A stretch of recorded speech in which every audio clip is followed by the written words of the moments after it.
اللي امر وزيرو باش يحضروا ليه في الحال. الوزير نفذ الكلام وبدا يقلب على علال، ما خلى سواق ولا دوار حتى لقاه. وعند السلطان جابو بلا تعطال. قال ليه السلطان: سمعت عليك الكلام تيفرح السي علال. جاوبوه: الله يبارك في عمر سيدي، انا غير ساقي جوال، شفت العجايب الناس وزغب راسي منها شاب.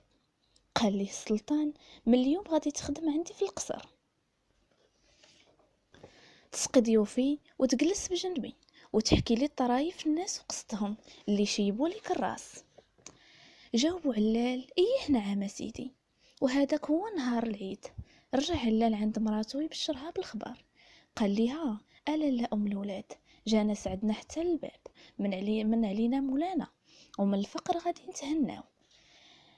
عاود ليها